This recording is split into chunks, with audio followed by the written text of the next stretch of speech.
Hello, everybody, and welcome back to another edition of A Handful of Hope. I am so happy and grateful to have Kristin Zhivago with us here today, who is the president of Zhivago Partners, a digital marketing management company that serves both B2B and B2C clients in a variety of industries. Her digital agency is comprised of a core infrastructure team and a variety of specialists in various digital methods and media. Kristen's career began in the high-tech industry. She and her husband, through their high-tech agency, helped introduce and market all of the technologies we take for granted today. When the web emerged as a commercial medium, she branched out into other industries and reinvented herself to become a revenue coach, helping CEOs and entrepreneurs sell the way her customers want to buy. Her 5-star book, Roadmap to Revenue, How to Sell the Way Your Customers Want to Buy, was chosen by Forbes as one of the top sales and marketing books. Kristen speaks frequently on the subject of customers' buying process, which she was one of the first to identify as being key to selling to today's customers, and about building your business to compete effectively in our fast-changing, hyper-competitive markets. Kristen, welcome, and thank you so very much for being here. Thank you. I appreciate it. Absolutely. I would echo Forbes' sentiments with this book, and I want to ask you about your reasoning behind writing it. I've read your book, and I was just sharing with you before we started recording.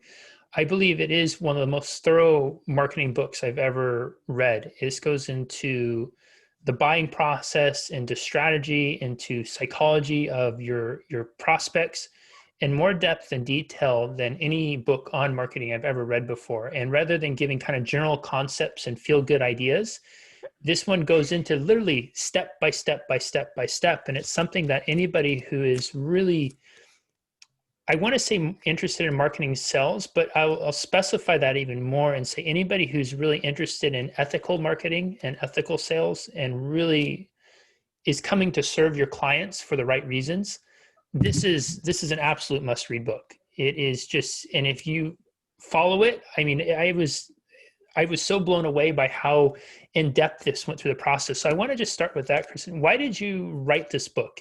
It's so thorough. It's such a wonderful roadmap. Why did you write it? Who are you writing it for? Well, the first reason I wrote it is that I've read, as you can see from behind me, a lot of marketing and sales books and business leadership books and so on. And the big frustration for me was there were one or two big ideas, and then the rest of it was just examples of those few ideas. You couldn't walk away. And when I used to do a lot of keynote speaking around the world, I would always ask people ahead of time, what do you want to get out of this? And I would actually interview people that were coming. And they all said the same thing. I want something I can take back to the office and put to work. So that was in my head for a long time, number one. Number two, the real burning reason was that I was conducting interviews of customers. I would meet with the client, find out what they thought was important to the client, and then I would interview their customers. And there was a big gap between what the company said and what the customer said. And I thought, this is a really big problem because that means every message is wrong. It means what you're saying is not resonating with these folks. And I've taken that a step further lately and talked about the mindset of the customer as they go into their buying process. And you can't guess. If you guess, you will guess wrong and you will lose because you're a seller, they're a buyer, your perspectives are different. Things you take for granted, they don't. So that's why I had to write this book. And I had to also teach people how to interview their customers because I had worked out this method, very simple phone interview, 30 minutes on the phone. Here's how you get them on the phone. Here's what you ask them, the open-ended questions and so on. I wanted a recipe. That's why I call it a roadmap. I wanted something that anybody, business owner, marketing person, whatever, could just get to work, take it back to the office and work on it. Why is it that companies and decision makers in companies are often so adamant about guessing the mindset of their buyers and their prospects? That's a great question. It's our ego, of course. We think we know. And the problem is the minute you put on your seller hat, you have a completely different agenda than the customer, number one. And number two, you live, eat, sleep, and breathe your product or service. And you're no longer looking at it like someone who's just coming in for the first time and just seeing you and just getting into this and just starting their buying process. The mindset is completely different. Hmm. And so what you say to them, what you offer to them, what you think about them, you're going to be off base, and all of your marketing's not going to work. I don't care what channel, I don't care what methods you use, they'll all be off base. That's a big problem. There's something you just said there, and the thought it kind of connected a couple dots in my mind about, I think so many of us, when we start to get into leadership, we forget the beginning, right? And then when you're saying the buyers are beginning the buying process, Yeah. and we're at this other end where we have the answer, have the solution, but we forgot what the beginning even looked like. Yeah. Yeah. And also, especially on the tech side, because I've worked in tech for decades, and the big problem I find there is there are some things that are very difficult to do. Like I had a client who was very proud of their integration with QuickBooks. They were a software program that field engineering kinds of companies could use to run their business. And it was very difficult to streamline it with QuickBooks because QuickBooks is a convoluted program. And they were really excited about that. So that's what they wanted to push.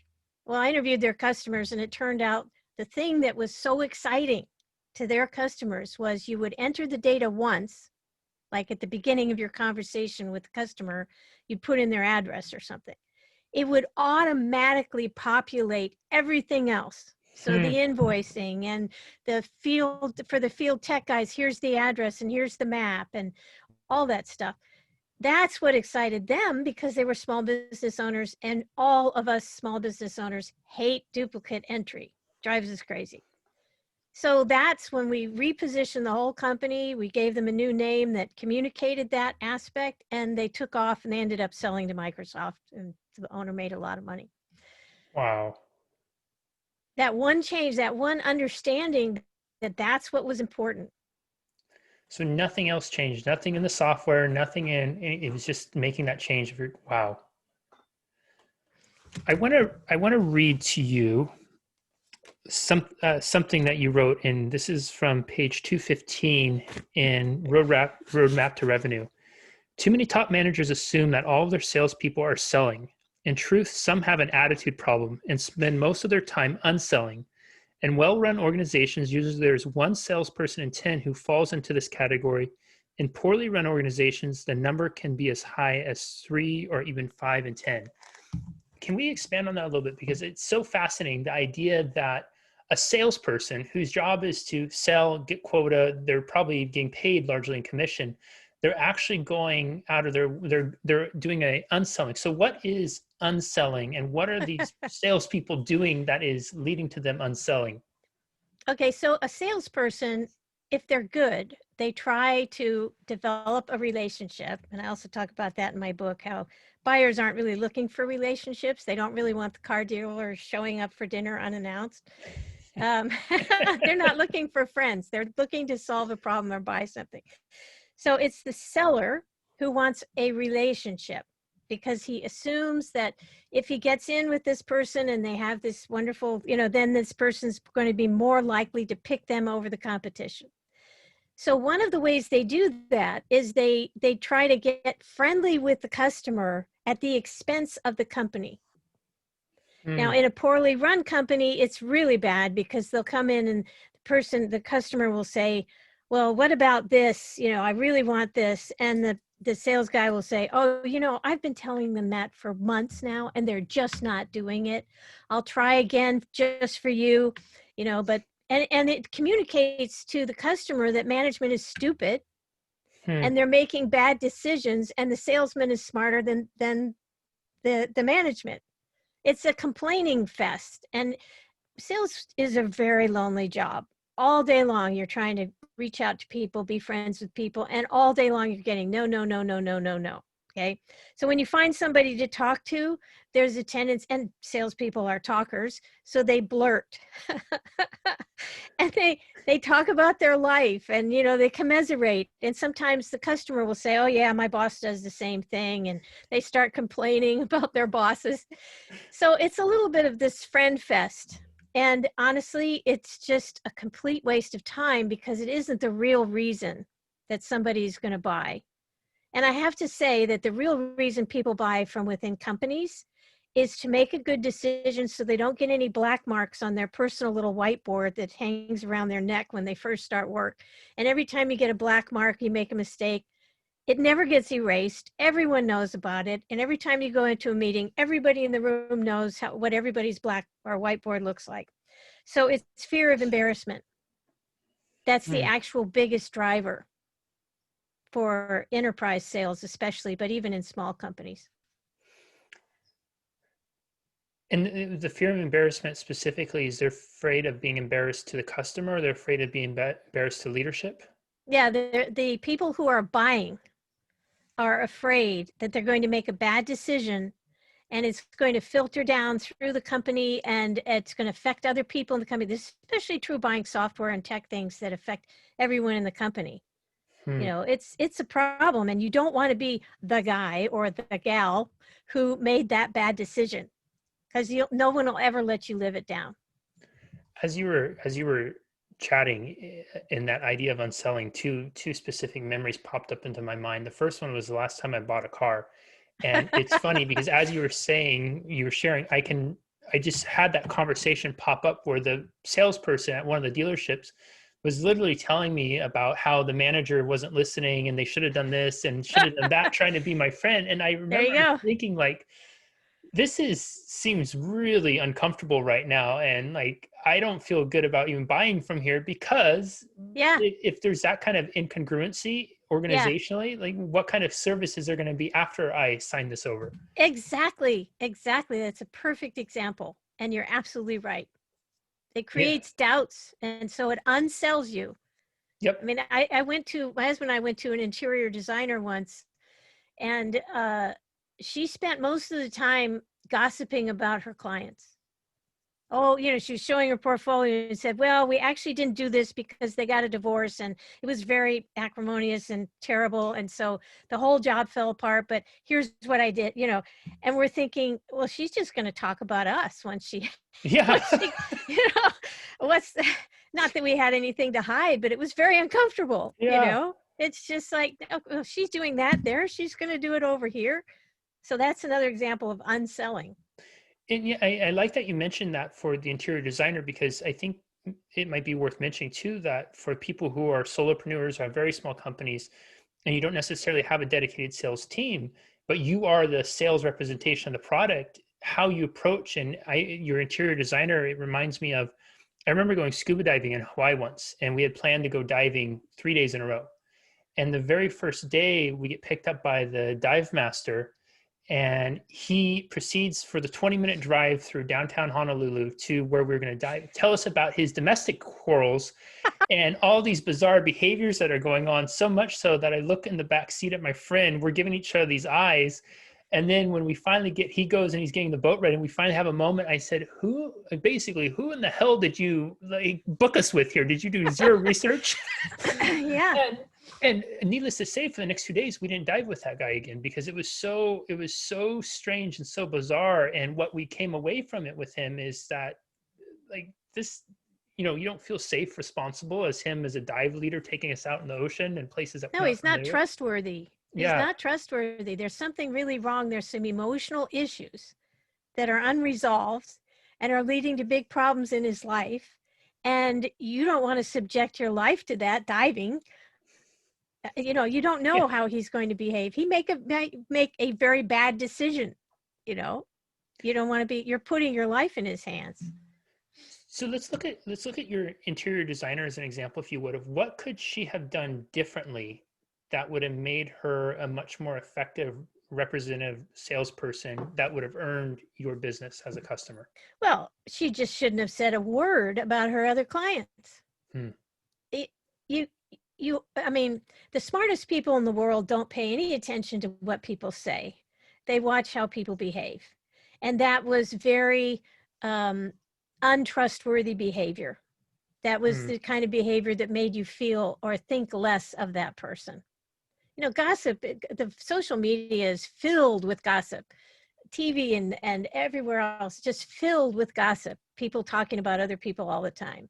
And we've sort of gotten used to it, but I still think that when you're buying something, how that person talks about other people and how they show their work and who they are as they're going through that with you and how they interact with you. Even the offhand things that they say, a lot of salespeople can blow a whole sale by saying one offhand thing. And the person who's sitting there politely playing poker, not exhibiting their feelings, because it's negotiating time, they'll say, oh, wow, that salesman just said something that will make me never want to do business with that company. Like they're not paying their people or something. And you won't even give an indication of it. And you'll shake hands with a person back in the days when we saw each other in person or virtually. And that person, the salesperson, will go back to his boss and say, I got that one in the bag. Everything was good. And the customer had already decided they'll never do business with this company. And they went right back to their computer and started looking for other options. So this really is a very important, serious game, not a game, but an interaction between human beings. And you really do have to have a good character and watch your manners and watch what's coming out of your mouth. You had talked about in the book that there needs to be essentially more empathy in selling. Can you expand on that a little bit? Well, it's a hard thing to say because, and I say that because I love salespeople. I've done a lot of sales department turnarounds and managed a lot of salespeople in my time. And I'm a recovering salesperson myself. And there's a part of that aggressive, outgoing, chatty kind of personality that doesn't make you inherently a good listener. Doesn't necessarily make you a good empathizer. Plus, people put salespeople on a quota. And so now they're desperate. Now they have to, meet that quota or they can't pay their bills and they're going to hurt their family or whatever. So it's a bad system. I actually recommend, and one of my clients has done a wonderful job of this. He's a logistics guy and he has the salespeople are no longer there and he replaced them with customer service types. And their only goal is helping the customer make a good decision, make the right decision, get what they need. If they don't need this particular thing, okay, that's fine. They don't have a quota. And sales are going through the roof. They're bigger this year than ever because of that, because they're in sync with the customer's mindset. They don't want somebody pushing them. Nobody wants to be pushed. We don't want to sit there and worry that somebody's talking us into something that's going to put a big black mark on our whiteboard and we're going to regret it. So you want somebody that's helping you make a good decision. And those are the people who empathize with your situation, truly do care. They're the ones who get your business, even if it's not a perfect fit. They'll go out of their way to buy from someone like that. Kristen, can you talk about the jerk test? When we first met, you gave me the jerk test within the first 5 minutes and explained it, and you talk about it in the book too. And I think it's such a cool test, and you've implemented it organizationally for your own business too. Tell us about the jerk test. Well, the problem is if I say this, then the jerks are going to find out what I'm doing and they'll try to pass the test. So it's a little difficult for me, but I'll say it this way. I tell people sometime in an interview or whatever that I don't work with jerks.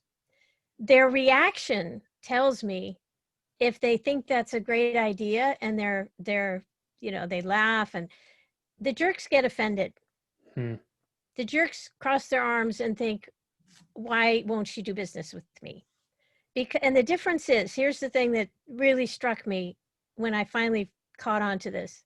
Jerks know who they are. There are no baby jerks. No babies are jerks when they're born. None of them, ever. They could be unhappy. Maybe they're not getting their diaper changed often enough, but they're not jerks. It's something you decide. If you're going to be a jerk, you decide sometime in daycare or kindergarten when things get a little rough, or maybe you don't have such great parents, and you decide you're going to be a bully. And so you go ahead and that's how you live your life.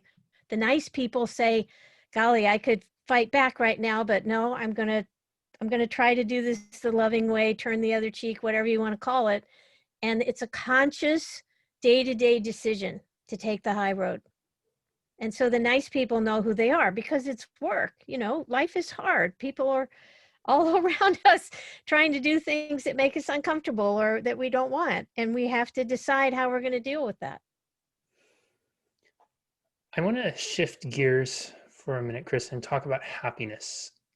I think a lot of people engage in pursuits of success because at the core of that, there's a belief that if I do this, this, and this, then I'll be happy.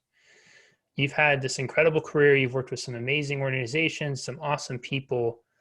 What is happiness to you? What is true happiness? What does that look like for you? I think if I were to give it one word, it would be peace. It would be an inner sense of calm. It would be the knowledge that what you're doing is a good thing. You're trying to help people. And when given the choice, you always try to do the good and right thing. And you take care of yourself. It's okay to quote unquote love yourself. And I don't mean like narcissism where, you know, it's all about you to the expense of others, but I mean just paying attention to what's going on with you, what you need right now. Like maybe I need at 5 o'clock, my brain runs out. I've got to lay down for a minute. Maybe it's that kind of thing. Or I don't really want to talk to that person again because they always bring me down. And you have to say to yourself, then I have to make a decision. I shouldn't be with that person. Or you're with your husband or wife and they want something very badly and you don't care as much. Let them have it. Leave the toilet seat up. It's okay. You know, I mean, what's the big deal? It's just giving that little bit of caring for the other person, caring for yourself. And I got to tell you, I mean, I've been happily married. My husband and I are more in love than ever. And we're together 24/7. And we are each other's best friend. We're still in love. It's still wonderful. We laugh a lot. We trust each other.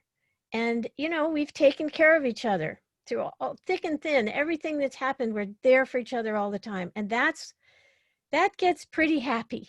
That's really nice. But you can be happy even by yourself with that inner peace. Can we talk about when you and I first met, you had shared with me that you and your husband have a no arguing rule, which I think sounds absolutely incredible. And I imagine most people probably when they fall in love and they decide to be in a relationship with someone, they romanticize the idea that, oh, we'll never argue, we'll never, and then reality sets in. So I'm wondering how do the two of you come about establishing that? And if there ever is conflict, disagreement, how do the two of you negotiate that? I have to give my husband full credit for that because I am a very stubborn person, very determined person. And I carried a lot of baggage with me from my childhood and stuff. And I would get sort of twisted in a knot about a certain thing or something he said. He's very blunt. And sometimes in a situation, he would just say something that would just cut me to the core. And it's one of the reasons I married him. I liked somebody telling me things that I could then improve, but there are times when you just don't want to hear it. So I would get upset and I'd kind of sulk and then I'd come back and do that sort of PMS arguing, nothing solves my problem kind of thing. Yep. And one day he just looked at me and said, I'm going to refuse to argue with you. So he started it. And the less traction I had in that sort of, he just wasn't going to do it. And that's what changed things. I finally started realizing that this whole argument thing was just some kind of weird thing that we learn how to do, and we shouldn't do it. There's no reason for it. If you really love each other, you have to have faith that you're going to work it out. And then you find a way to work it out and you do it calmly and lovingly. And you just talk about your options and what could we do? How could I, give up 90% of my living room because you're an inventor and you need a warm place to mix your epoxy. Okay, fine. The living room's fine. It's like the toilet seat. It's no big deal. Yeah. It's just no big deal. And then you have this safe place for somebody to live where everything's okay. So yeah, it works. And it really did change our marriage. We had a good basis, but he was the one that actually flipped that switch and changed everything. I love that. And it sounds like there becomes a value shift of valuing safety over being right or Oh God, being yes, that's so well put. right. Yeah, absolutely. And it's interesting too, because I feel like in relationships, a lot of times when we argue, there's this small part about the actual problem. And then what we Yeah, really end up arguing is we have to defend because the person who feels hurt or scared or vulnerable, yeah. not understood, not loved in that moment, they often feel then that they need to bring in past stuff or other things to kind of fuel how they're feeling to Oh get yeah, back, that's so typical. right? To Women are rationalize the really bad irrational. at that. Yeah. Yeah, Well, what right. about last week when you did such and such? Yeah, He's yeah. like, Well, what are you talking what about? about a few years ago when this Yeah. happened? Or hey, you remember back 5 years and 18 months ago? What Yeah. were you doing on that day? Yeah. Yeah. I know. And the other person's like, what? Yeah, Excuse me. I thought we were arguing about this and now it's that. yeah. Yeah. Yeah. Huh. Just I a love that. waste. I absolutely love that. For folks who I'm really curious, Kristen. I'm kind of forming this question as I ask it, so you can help. I think you'll get the sense of what I'm asking. You can fill in the blanks where it makes sense for you. For folks who are in that space right now where they are in pursuit of the career success, and they are wanting, at the base of that, they are wanting the happiness piece of it. Is there any kind of general advice that you might share with them, give to them to help them hone in on what that happiness piece can be for them? Yeah, there's actually a really simple exercise. Years and years ago, I was a headhunter in Silicon Valley, and there was this book called What Color is My Parachute? I think that's where I got this. But one of the exercises they had was you write down everything that's ever satisfied you. Not things your parents or spouses or anybody said that where they patted you on the back, but the thing that made you feel, wow, I'm glad I did that. Oh, I was in the zone. It was so good. I felt so good afterwards. You write it down. And I'm not sure if he said this in the book, but since then I've asked people to do this because it does work. You write it down and then you walk away.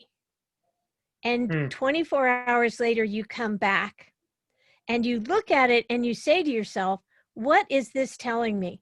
What's the big message here? Now, in my case, I realized that I live to help other people realize their dreams. That's what gets me up in the morning. I don't care if they work for me or their clients. I want to help other people realize their dreams. And I thought, oh, I could be a social worker. And I thought, no, I couldn't. I'm too entrepreneurial for that. So then I started moving into this whole marketing thing. And I was in the tech business, and there were all these engineers who couldn't sell their way out of a wet paper bag, and they needed help. They had this wonderful invention and no idea about marketing. And so that's really what took me off where I am today. And every day I love coming to work because that's what I'm doing every single day. So you look for the theme, and then you look around for someone who needs help in that area and how you can provide a service or a product that would solve that problem or help that person. And that's where you find it. And you end up with a career where every single day you just love what you're doing and it's all fulfilling and everything works. Kristen, before I ask my final question, where can people find you online? So zhivagopartners.com is our website. I have a blog in there, a lot of podcasts that I do as well. You can just Google Kristin Zhivago and the whole first page is just, all this stuff. I'm on social and everything else. I also have a website that I'm just writing for fun to help people, which is called Kristen's Wisdom. No punctuation, of course, but kristinswisdom.com. And I'm really trying to go after the 20 and 30 somethings and maybe even the 40 somethings and trying to download some of this wisdom, this big picture wisdom that I've gotten over all these years the hard way, and just hopefully make it easier for them to understand what's going on, what they can do about it, how they can be happier, and so on. Kristen, this has been such a joy, and I feel like the more we talk, the more questions I have, and I want to be respectful of time. So for my final question, you and I were chatting a bit before we started recording today, and you said something to the effect of business is really all about loving people more or caring more about people. And I think that is such a beautiful way to view it, especially when you're coming from a place of really, as you were saying before about the happiness, finding something to help solve a legitimate problem people are dealing with. Can you just expand on that a little bit more? And so people can kind of have, because unfortunately, I feel like that is often one of the things that is least focused on. And many businesses may start it, they have their core values on the wall, and then all of a sudden they start to grow and profits become more of a focus. And you go and ask leadership, what are your core values? And they can't even remember what they were or why you got into it. And it goes back to that beginning piece, right, in the first place. Yeah. And I think that if people got more centered in that and stayed centered in it throughout their growth, it would really, really transformative and for how we interact, how we do business with one another. So maybe you can just expand on that for a little bit to close us out. Well, and again, this comes down to the peace in life where you realize that it's all about loving. It's loving your spouse, it's loving your parents, it's loving your children. And loving is really paying attention, because there's a lot of that now where parents are sort of, doing their phones and the kid's sitting there going, hello, Yeah. I'm your kid. And we've kind of lost sight of that. We've gotten sucked into this digital world, and I've been in digital for years. I get it. I love it. But when it takes us away from paying attention to the people that matter the most, that's a problem. So it's paying attention, and then, excuse me, it's taking responsibility. That's what love really is. It's taking responsibility for not so much the other person's happiness, because you can't make somebody happy, but you can say, okay, well, this works better for them. Let's see if we can make that happen. What's important to that person? What can we do? My husband's coming out of lung cancer and he can't swallow very well, so I make pureed meals all the time. And it's a lot of work, but it's worth every bit of time I put into it because he doesn't choke on his food. These are like simple things. Yeah. Business is really, truly about taking care of other people, the people who work for you and the people that you're selling to, that you want to solve their problems and help them out. The money part is necessary. You have to stay in business, but it's just a way of keeping score. It's just a way of saying it's a metric. How are we growing? Do we have enough cash, to get through the rough periods and so on? But again, it's taking responsibility and taking all this stuff seriously and taking it on and saying, okay, I'm going to be responsible for that. I love that. Everyone, my goodness, is this going to be one you want to rewatch and re-listen to? Whether you are in sales, whether you are in business, whether you are wanting to improve your relationships with other people, Kristen truly shared a plethora of wisdom, and you can imagine what her Kristen's wisdom's writings may be if it's just this is a tiny glimpse into what's inside of her and what she has to share. She's pulling from a vast range of experience and going through what it really means to sell and the idea of unselling and how so many of us are unselling. I love she has the jerk test and laid it out in kind of a very clever way for us to get a glimpse of what it's like, but not fully divulge her secret. And looking at the idea of how we can care more about other people. She walked us through the difference, the way the interior designer could have earned her business and exactly what they did to not earn the business. And it really helped me connect a couple dots and specific examples in my life where I had people who were trying to sell to me and they were quickly trying to befriend me and doing the thing that they shouldn't have been doing, which ultimately led to me not buying business. Roadmap to revenue. I cannot say this enough, that if you are in any sort of sales or marketing, this is by far and away one of the most complete books, if not the most complete book I've ever read on that. And it goes from kind of theories and feel-goody ideas to literally there is a step by step by step. And what I appreciate so much about Kristen and how she wrote this book is she's very clear from the beginning that this is not you're going to wake up and it's going to be poof magic, that implementing this requires work. And I think that that kind of transparency is so refreshing in an author, because then you go into it knowing what to expect, but it's laid out literally step by step by step. And a lot of people will say, I'm going to give you my step by step system, and it's vagaries. This is about as specific as you can possibly be in a step by step system. And I think that anybody who's in marketing, sales, it's going to be something that you must read to add to your arsenal of really understanding your customers. Going back to the beginning, I love that we had that in there about understanding that those of us who are in business and leadership, oftentimes we forget what it was like in the very beginning, and that we need to understand our customers and what they really want so that we can sell to them that way. And last but not least, happiness. We are in a very interesting time in the world right now, as Kristen and I record this the end of October, and happiness, I think, is on people's hearts and minds more than normal. And in America especially, we've gotten to be a culture where we try to commoditize and consume happiness. And I love it came down to one simple word of peace. And maybe that's something we can take away from today is as a first step, is how can I create more peace in my business? How can I create more peace in my life and my relationships? And if you're really bold, speaking of relationships, consider a do not argue rule and see what happens there. Kristen, this has been such an incredible conversation. What an honor it has been to share this time with you. Thank you so very much. Same here. Thank you so much. Absolutely. We will see you next time, everybody, on another edition of A Handful of Hope. Bye-bye.